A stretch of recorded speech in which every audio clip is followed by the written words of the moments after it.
Tokyo, AP, it wasn't the ending that Naomi Osaka, nor her multitudes of fans across Japan and worldwide, had expected. The start of the Tokyo Olympics, however, will forever be a bright memory for the tennis superstar. Osaka herself said after lighting the Olympic cauldron during last week's opening ceremony that it was undoubtedly the greatest athletic achievement and honor I will ever have in my life.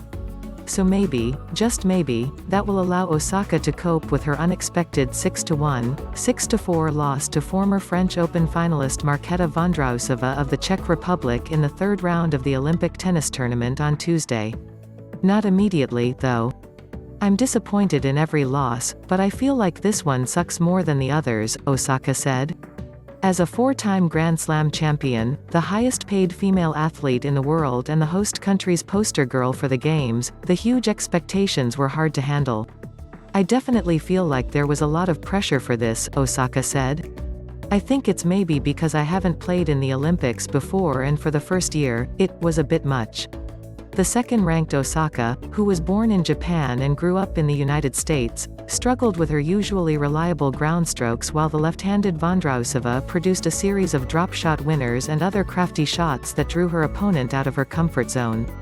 It's tough for her also playing in Japan and in the Olympics, the 42nd-ranked Vondrousova said. It's so much pressure, I cannot imagine. Osaka won her opening two matches in straight sets following a 2-month mental health break. But conditions were different Tuesday with the roof closed because it was raining outside. Osaka had talked earlier this week about how happy she was to be playing again. That came after she announced in May going into the French Open that she wouldn't speak to reporters at that tournament, saying those interactions create doubts for her. Then, after her first-round victory in Paris, she skipped the mandatory news conference.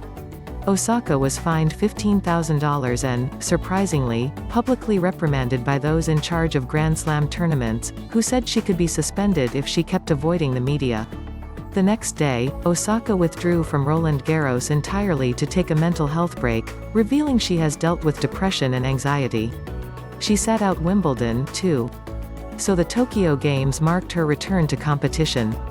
I've taken long breaks before and I've managed to do well, said Osaka, who initially did not comment after her loss, then came back out and met with a small group of reporters.